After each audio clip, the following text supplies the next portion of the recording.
Vamos conversar hoje numa entrevista que eu imagino que vocês não vão nem dormir direito depois que vocês assistirem, porque a gente vai poder falar e entender um pouco mais sobre o que representa a morte na nossa vida e mais do que isso.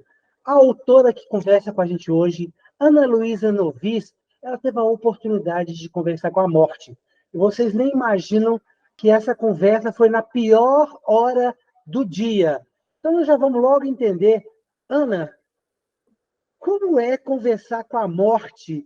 E se isso já não dá um certo desespero, só de pensar no que ela tem para nos dizer? Olha, eu considerei um dos momentos mais desafiadores e instigantes da minha história com a literatura, porque essa história de conversar com a morte aconteceu quando eu estava para fazer meus 50 anos.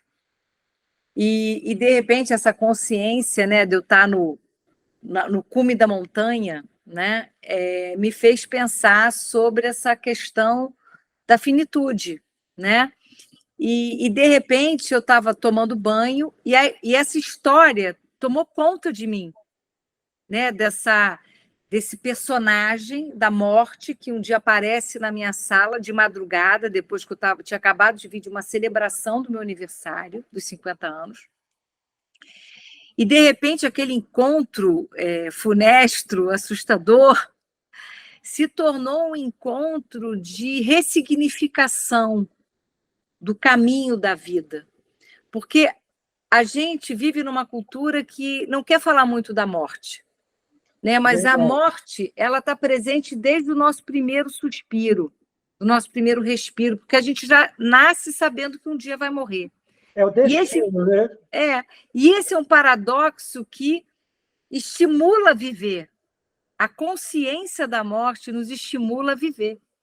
Então, na minha conversa... Para uns, ou para a maioria, sim, né, Ana? Para outros, parece que é meio que uma trava, né? A pessoa fica pensando e não consegue sair dali. Mas continua aí. Por isso que eu estou convidando a ter uma outra perspectiva. Porque quando você conversa com a morte e você reconhece essa realidade, você também tem a possibilidade de reescrever alguns capítulos, mudar alguns parágrafos, para poder chegar nesse novo espaço dando valor ao que realmente vale a pena. Né? Então, quando a gente pensa na morte, não é que a gente está querendo literalmente morrer.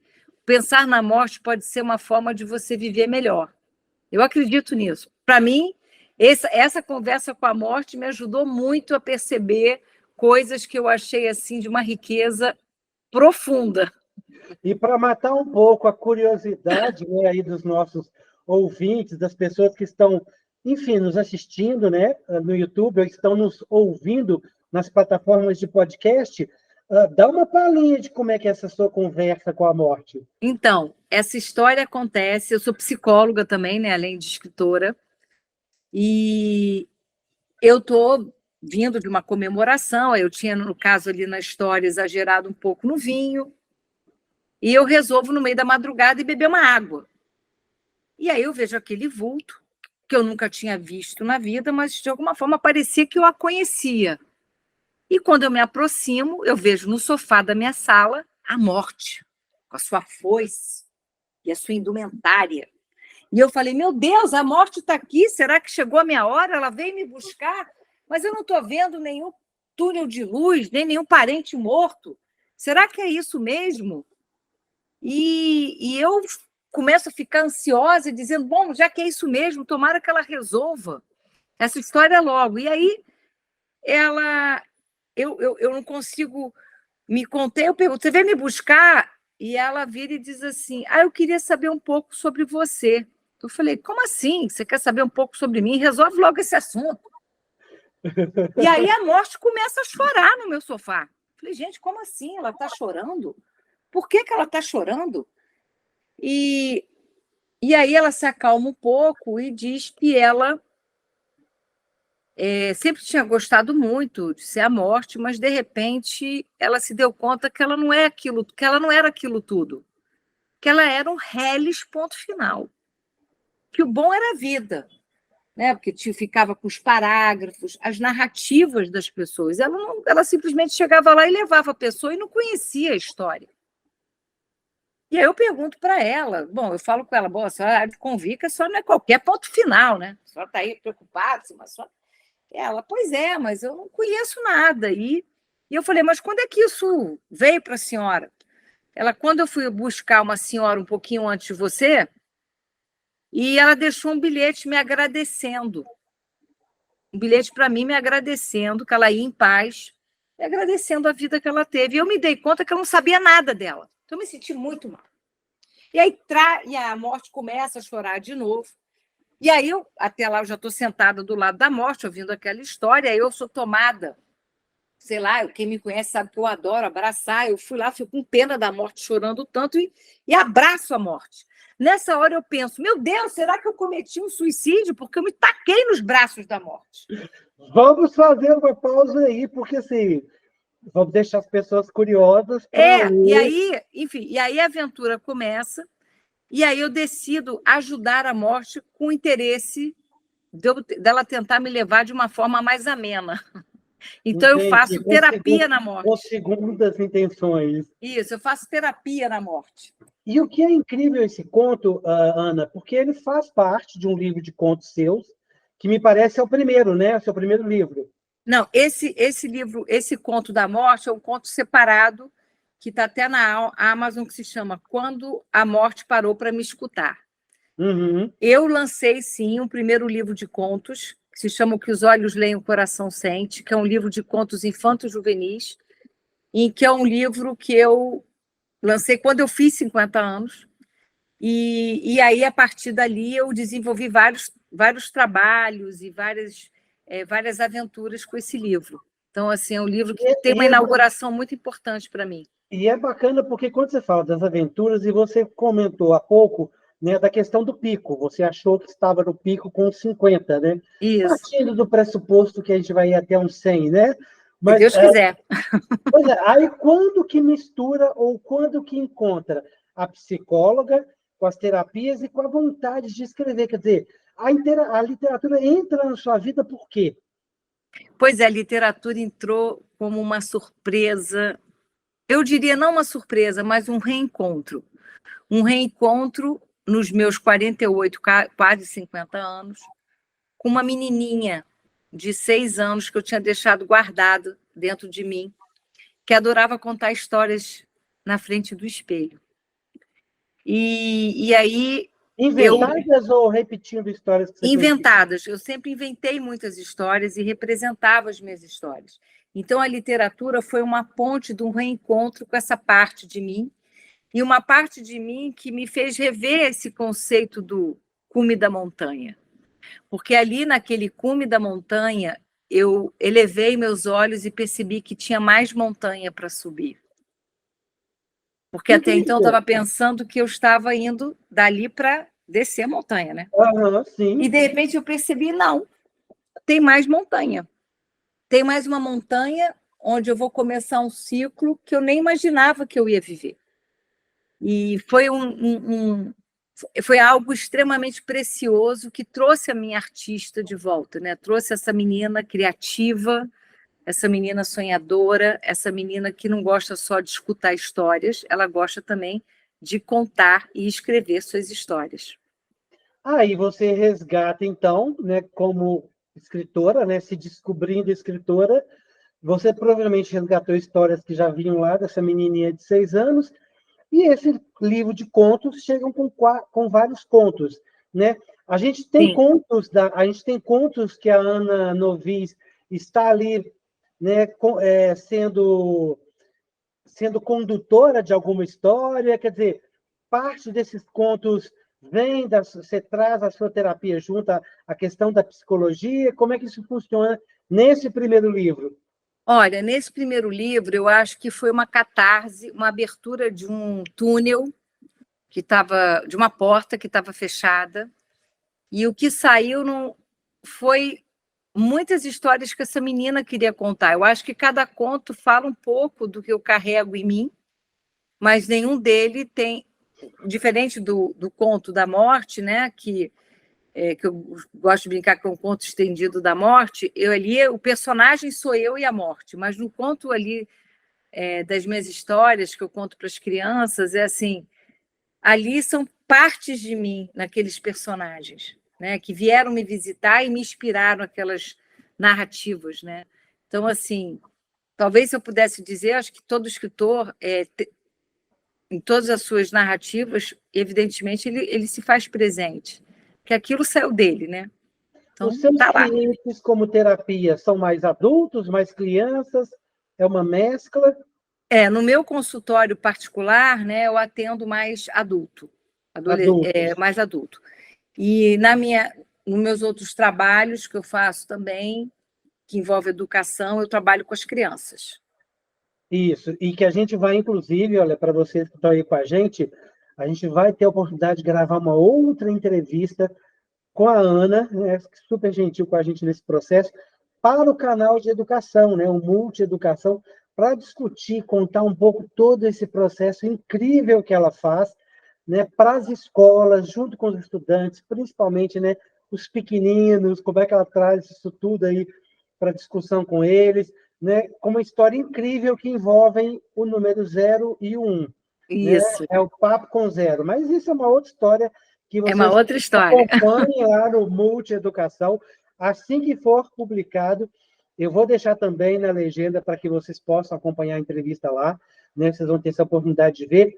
Mas a Ana tem nesse livro de contos uma relação muito forte com o público infantil, não é isso, Ana? Nos Muito, vários contos que estão aí. sim, porque eu acho que ali era a minha criança voltando a ter voz, uma criança que tinha um universo de imaginação, de criatividade muito grande, e essa criança estava com muita vontade de contar muita história, de criar muita história. Então, para você ter uma ideia, quando essa porta foi aberta, eu escrevi em 3 meses mais de 30 contos. E aí eu fiz uma O seleção dos difícil foi 20. selecionar, né? Isso, aí selecionamos 20, e desde então eu não parei mais de escrever. E isso é algo hoje que, para mim, é oxigênio, é vida. Pois é, Né? você fechou o livro de contos, você chegou a fazer 30, mas veio 20, e isso criou um formigamento na Ana, isso deu uma, né, deu uma loucura no seu cérebro, você ai, meu Deus, eu preciso escrever mais. Quer dizer, o que aconteceu que te fez continuar escrevendo? O que te motivou, além do que você já tinha antes, quando você escreveu esse primeiro livro? Eu acho que justamente a beleza da literatura, da arte, né? É você ter um espaço de uma conversa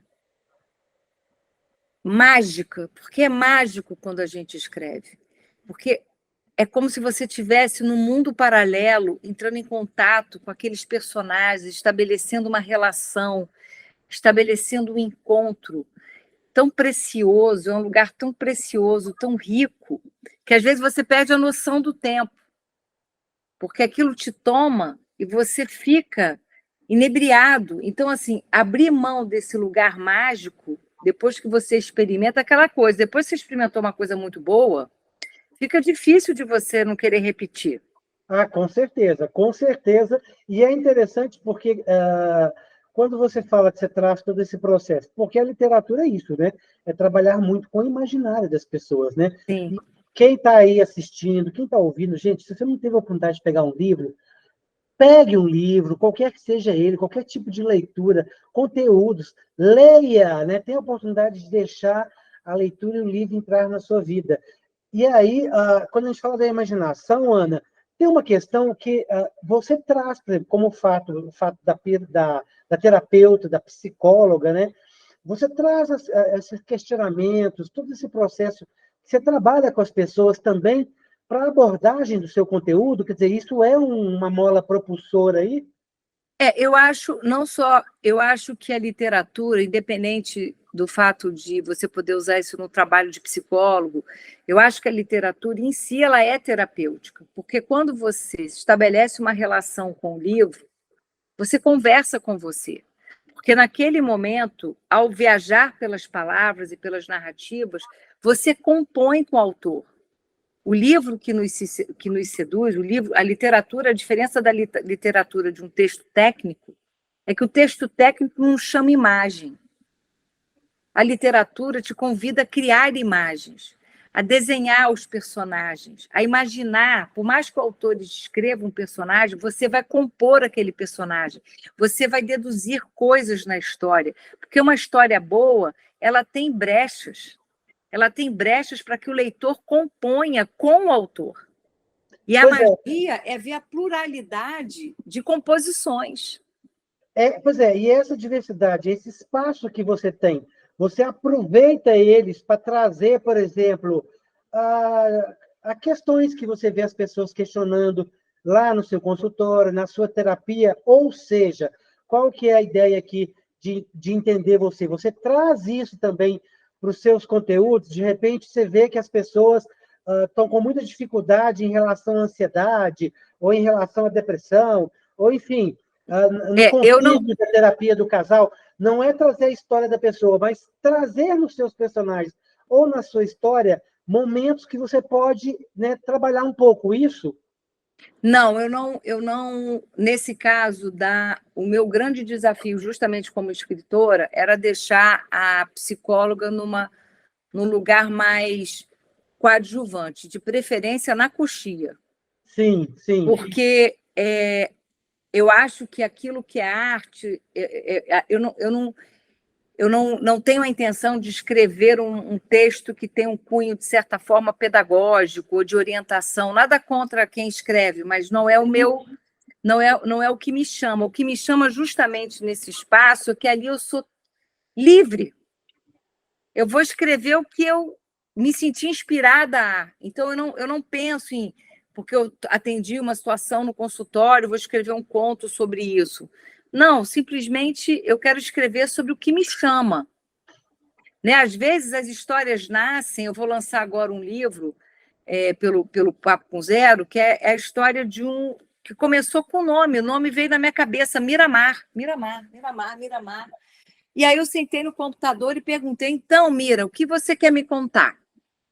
Aí você puxou um fiozinho que você achou e vamos trabalhar. E vamos, e as palavras foram vindo, e a história do Miramar foi acontecendo, e essa é a magia.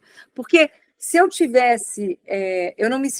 E é por isso que é tão encantador para mim, porque é muito fora do que eu faço. Sim, apesar de ter uma possibilidade muito profunda de encontro.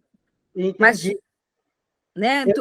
Eu quero até aproveitar a deixa dessa coisa que você diz da criação, de se deixar livre, de ter a oportunidade de escrever, estar solto, né? Para já fazer uma divulgação do livro Tertúlias Quixotescas. Olha, que legal! Que a gente está sorteando pelo canal. Então, o pessoal que estiver aí participando, pode deixar, né, acompanhe na legenda como participar, né, deixa o seu contato, deixa aí o seu telefone, seu e-mail, que a gente vai estar sorteando esse livro, que são vários contos, vários textos, poesias de uma grande turma, Ana, de escritores mineiros e de outros lugares do país. Inclusive, temos aqui Olavo Romano, né? Tem médicos como o Francisco Bastos, tem o Paulo Miranda, o William Santiago, né? Edmundo Carvalho, Epifânio Camilo, né? O Otávio Elísio. Eles escrevem vários textos, né? Tem aí aqui todo um comentário do Rogério Faria Tavares, que já foi presidente da Academia Mineira de Livro. Então, assim, para as pessoas que quiserem participar desse sorteio desse livro, né, para ter acesso a esses contos, como você disse, né, as pessoas escrevem textos, os textos vem o personagem, enfim, e a partir daí você constrói alguma coisa. E eu queria já emendar perguntando com você como que você chegou na sua obra em que você vai parar aí na cadeia, no presídio, né? Tem uma história que envolve aí, né, um presidiário, e você usa isso também para trabalhar um pouco, né, a imaginação. Como é que foi esse processo aí? Esse é um outro conto estendido, né? Uma biografia ficcional, porque não é literalmente o que aconteceu. Então, foi uma pessoa que passou uma experiência de confinamento, né? Isso é real. E o que me encantou na história dessa pessoa foi a capacidade de sobrevivência. Quer dizer, toda a capacidade dessa pessoa criar possibilidades num universo tão árido. E também falar um pouco sobre o quanto é difícil para quem passa por isso conseguir se reintegrar, né, por toda uma série de dificuldades depois que se estabelece por a pessoa ter passado por uma situação de confinamento. Infelizmente, né? Infelizmente. A gente ainda precisa superar esses tabus, precisamos superar esses preconceitos. Pois é, porque e a ideia justamente de dar voz a esse relato também tinha uma intenção de resgatar e de convidar, né, a pessoa que me relatava essa história a perceber aquilo que ela carregava dentro dela para poder voltar a viver, voltar a refazer a sua vida, recomeçar, né? Então, porque a gente vive num universo em que a gente fica muito preso ao problema, muito preso às dificuldades ou julgamentos. E aí a gente vai deixando de lado a nossa potência de vida, a nossa capacidade de criar nas crises.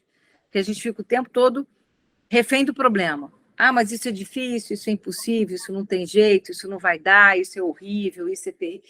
E aí você não consegue sair desse roteiro, dessa narrativa. E aí, quando você relembra a história dramática e reconhece aquilo que você fez para dar conta, você resgata a sua autoridade na vida, a sua capacidade de ser autor na vida.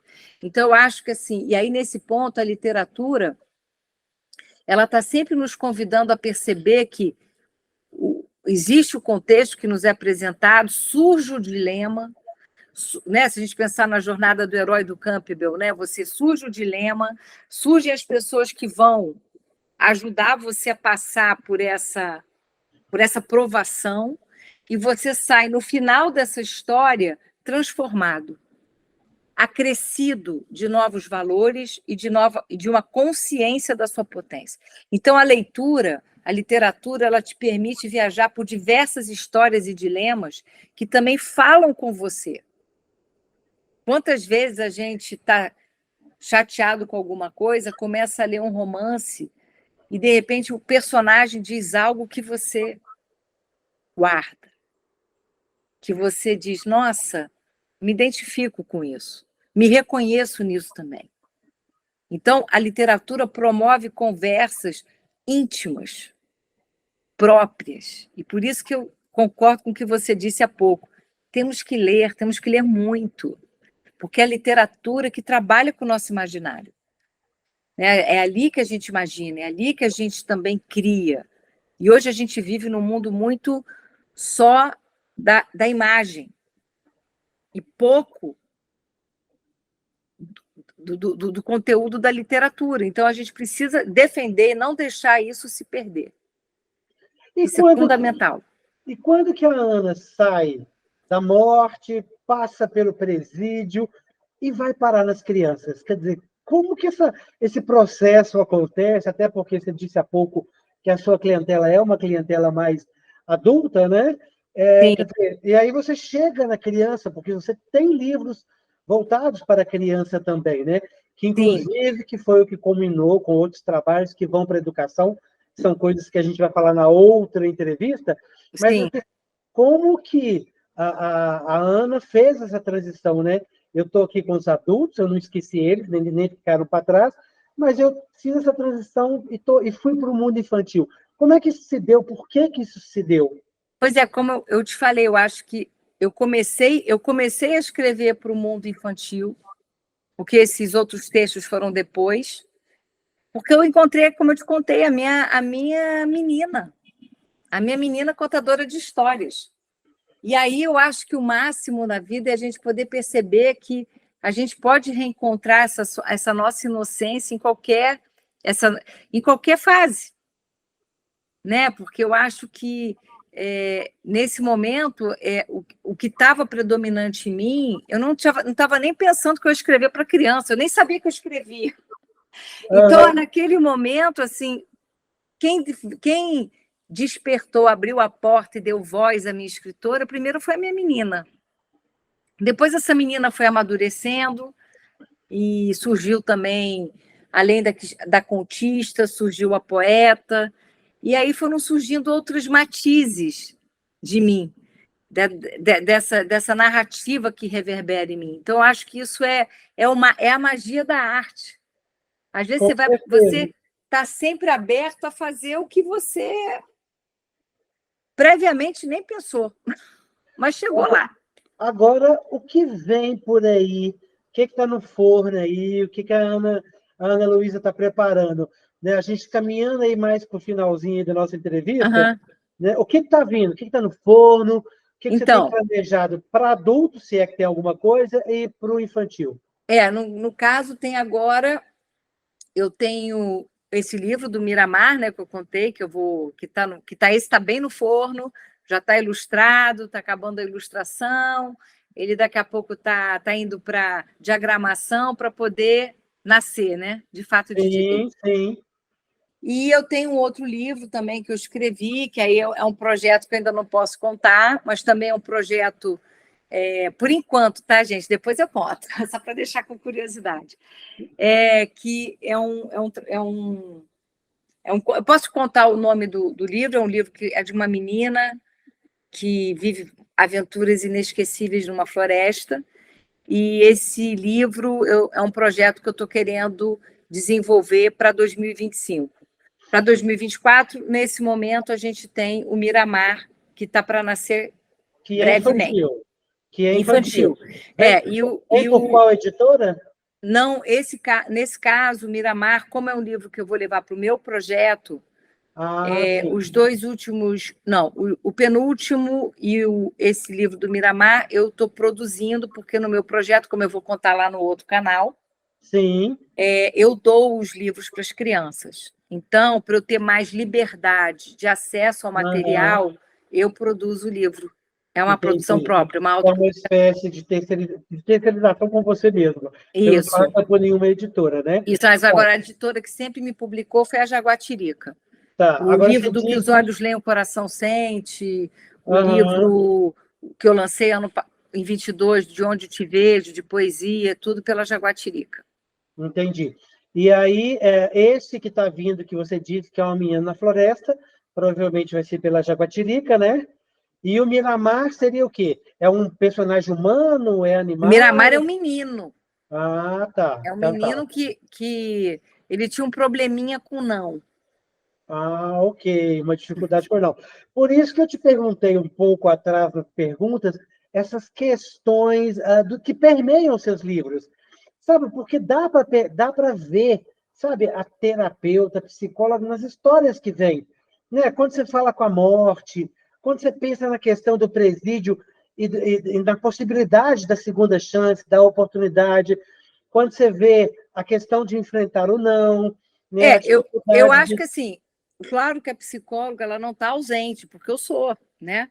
Só que, assim, eu não escrevo... Quando a história vem, eu não tenho material pré-concebido. Isso que eu queria deixar... É uma coisa que te trazem, né? É uma coisa que acontece. Eu não sei por que eu escrevi sobre o não. Eu não pensei, vou fazer uma história sobre o não. Veio um nome na minha cabeça, Miramar, e quando ele foi me contando a história dele, ele foi me mostrando que tinha uma questão dele com o não. Agora, se você me perguntar, por que você escreveu isso? Não sei te dizer. Isso tem um pouco da minha experiência como psicóloga, às vezes, na hora, na criatividade. Então, sim, eu sou. Mas eu não tenho essa... vou fazer um livro sobre o amor. Não. A gente pode brincar, Ana, que é o florescer do inconsciente coletivo. Sabe sim. lá por que ele vem, ele volta, né? Eu queria que você fechasse para a gente dizendo o seguinte, não é você que viaja pelo mundo das palavras, que isso já está permeando a sua vida há muito tempo, falasse um pouco para as pessoas que estão nos assistindo, nos ouvindo, os pais, né, as crianças, os jovens, por que, né, entrarem no livro? Por que pegarem um livro para viajar? né, para se encantar, para entrar na história? Eu queria fechar um pouco com essa fala sua. Olha, eu sou uma pessoa completamente encantada por livros. Eu amo viajar por esse universo. E o convite que eu faço não é porque eu sou escritora. O convite que eu faço é porque eu sou uma pessoa. E uma pessoa que gosta de compartilhar o que é bom. E não existe nada, um dos programas mais divertidos, mais inspiradores e que faz a gente transcender, crescer, é estar bem acompanhado de um bom livro. Então, assim, a literatura, ela é um nutriente para aquilo que lhe é mais genuíno, que por mais que você leia uma história que não foi você que escreveu, você compõe nessa história, você se desenvolve nessa história, você se inspira nessa história, você transcende nessa história, você se emociona nessa história. E é diferente de quando você vê um filme, que eu amo ver filme, mas tanto é que as pessoas, muitas vezes, quando assistem um filme de um livro que elas leram, muitas saem decepcionadas. Por quê? Porque o personagem que elas criaram não era aquele. Aquele era o personagem lá que o diretor escolheu, o ator. E aí elas ficam achando que o livro é muito melhor que o filme. A gente escuta muitas vezes isso. Ah, gente, o filme é bom, mas não nem chega nem perto do livro. Por quê? Porque no livro nós estamos presentes. Nós não somos espectadores, nós somos coautores. Por isso, ler é uma aventura, é uma proposta de vida, de conexão muito preciosa. Esse é o convite que fica para você que está aí do outro lado. Venha viver esse turbilhão de emoções imprevistas em que, como disse há pouco, a própria Ana, nessa conversa íntima, em que você tem o autor com seus personagens, você com os personagens, e você não sabe o que vai acontecer, mas você vai estar presente. E se você quer ter essa oportunidade de viver o presente dentro do livro, de uma história, de exercitar cada vez mais a sua imaginação, venha com a gente para esse compromisso de tornar o Brasil um país mais leitor.